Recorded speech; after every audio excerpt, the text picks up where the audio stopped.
Hello students. पिछले की class में मैंने आप लोगों को first figure, second figure, third figure और फोर्थ फिगर के वैलिड मोड को बतला दिया है। आप उसका नाम याद करके अपने याद कर लीजिएगा। अब आगे मैं बतलाती हूँ कि सभी आकार के यानी प्रथम आकार, द्वितीय आकार, तृतीय आकार और चतुर्थ आकार सभी के कुछ अपने अपने विशेष नियम हैं और उन विशेष नियमों की चर्चा मैं इस वीडियो क्लास में करने जा रही हूँ। तो अब आज फर्स्ट में आ जाइए कि प्रथम आकार के विशेष नियम कौन कौन से हैं। तो सिलोजिज्म में जो मैंने 10 नियम पहले बतलाया है वो 10 नियम सामान्य यानी जनरल रूल है। वो किसी भी आकार में, चाहे वो फर्स्ट हो, सेकंड हो, थर्ड हो या फोर्थ हो, सभी में वो लागू होते हैं। लेकिन अभी जो बताने जा रही हूँ वो सिर्फ जिस आकार का नियम है उसी आकार में लागू होगा, अन्य आकार में लागू नहीं होगा। जैसे प्रथम आकार के विशेष नियम। तो प्रथम आकार के विशेष नियम है कि बृहत वाक्य को अवश्य पूर्णव्यापी होना चाहिए। यानी पहले ही बतलाई हूँ कि जो निष्कर्ष का प्रेडिकेट होता है वो बृहत पद होता है और जो बृहत पद जिस वाक्य में होता है वो बृहत वाक्य होता है।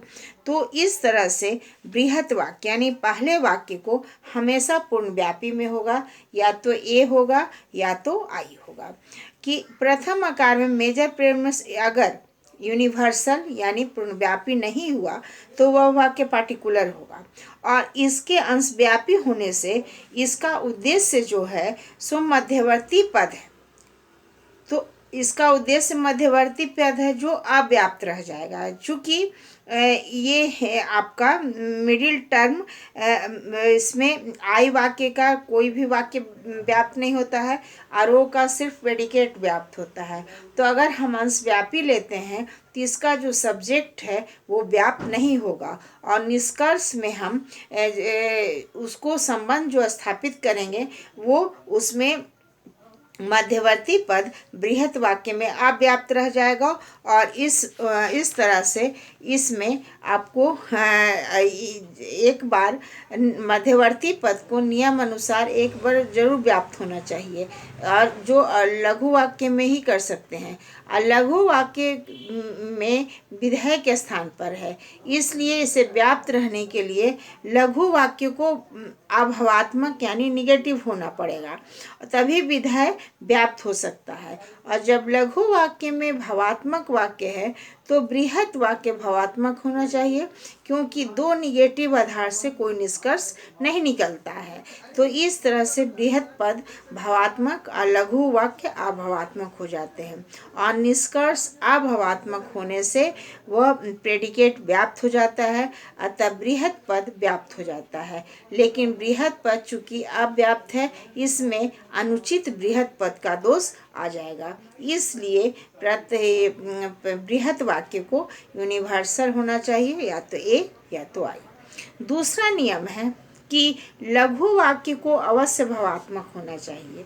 यानी जो सेकंड वाला आधार वाक्य है, क्योंकि जो निष्कर्ष का सब्जेक्ट होता है वह लघु पद कहलाता है और लघु पद जिस वाक्य में होता है उसको लघु वाक्य बोलते हैं।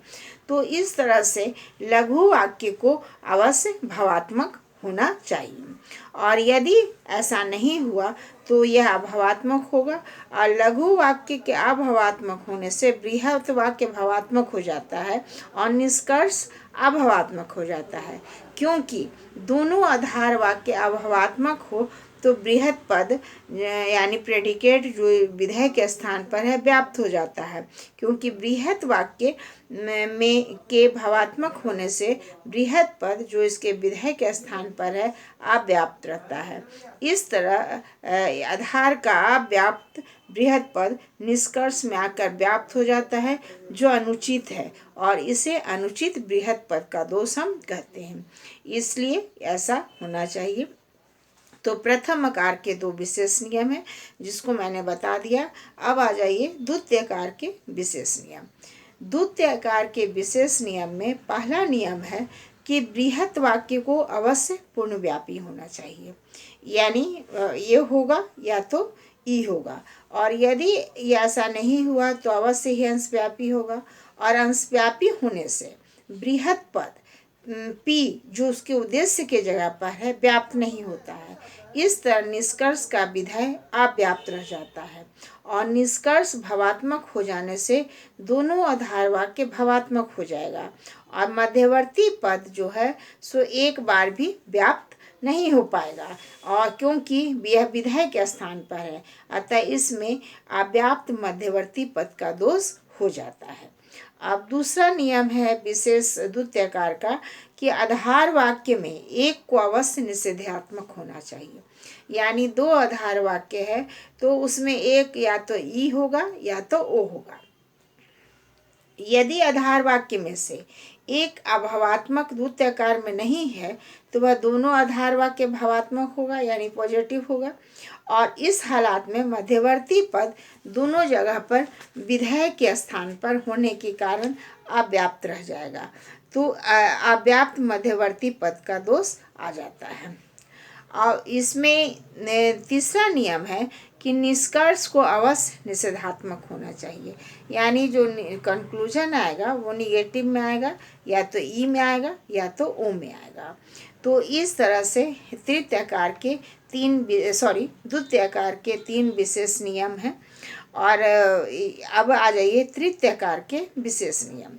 तृतीयकार के विशेष नियम में पहला नियम है कि लघु वाक्य को तृतीयकार में अवश्य भावात्मक होना चाहिए, यानी दूसरा जो है उसको या तो ई में होगा या तो आई में होगा या तो ए में होगा। और यदि ऐसा नहीं हुआ तो बृहत वाक्य अवश्य ही भावात्मक होगा और निष्कर्ष अभावात्मक होगा। निष्कर्ष के अभावात्मक होने से बृहत पद पी जो इसके विधेय के स्थान पर है व्याप्त नहीं रह पाता है।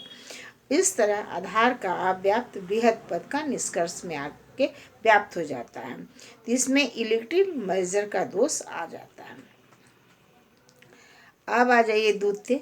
निष्कर्ष को तृतीयकार में अवश्य अंशव्यापी होना चाहिए, यानी थर्ड फिगर में कंक्लूजन को निषेधात्मक होना चाहिए, यानी ई में हो या तो ओ में हो।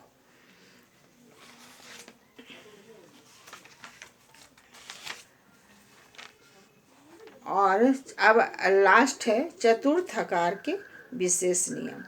चतुर्थकार के विशेष नियम में पहला है कि चतुर्थकार में यदि बृहत वाक्य भावात्मक होता है तो लघु वाक्य अवश्य पूर्णव्यापी होगा, यानी अगर पहला वाक्य पॉजिटिव है तो दूसरा वाक्य पूर्णव्यापी या तो ए में होगा या तो ई में होगा। दूसरा है कि यदि लघु वाक्य भावात्मक है तो निष्कर्ष अवश्य ही अंशव्यापी वाक्य यानी चतुर्थ वाक्य में होगा। चतुर्थ वाक्य में लघु वाक्य भावात्मक वाक्य है, हमें यह प्रमाणित करना है कि इस आकार में अवश्य ही यह पूर्णव्यापी होगा। चतुर्थ आकार में माइनर प्रेमिस में माइनर टर्म्स विधेय के स्थान पर होता है। तीसरा इसका नियम है कि यदि दोनों आधार वाक्य में यदि कोई भी निषेधात्मक यानी निगेटिव यानी ई या ओ हुआ तो बृहत वाक्य अवश्य ही पूर्णव्यापी होगा, यानी ए होगा या तो ई होगा। तो ये हैं। और चतुर्थ आकार के चौथे भी नियम है। चतुर्थ आकार में कोई भी आधार वाक्य ओ नहीं हो सकता है, यानी फोर्थ फिगर में आधार वाक्य दोनों आधार वाक्य में कोई भी वाक्य ओ नहीं होगा।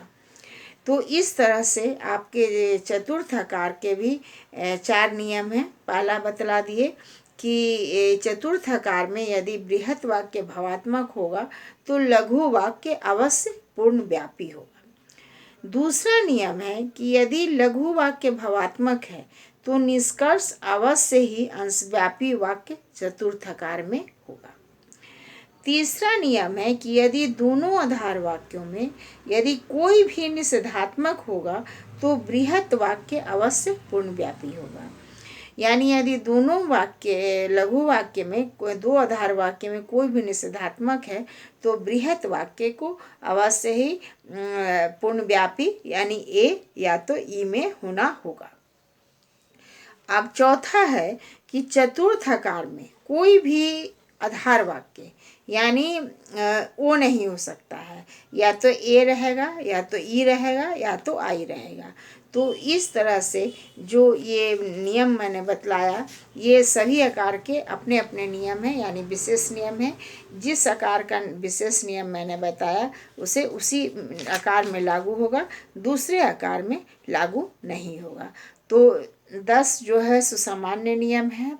फिर मैं बता दूं कि 10 जो सामान्य नियम है वो सभी आकार में, चाहे फर्स्ट हो, सेकंड हो, थर्ड हो, फोर्थ हो, सभी नियम आकार में लागू होगा। और जो ये अभी जो विशेष नियम बतलाए वो जिस आकार का विशेष नियम बतलाया उसी आकार में लागू होगा, दूसरे आकार में वो लागू नहीं होगा। Thank you. नेक्स्ट के वीडियो क्लास में फिर आगे की पढ़ाई करूँगी।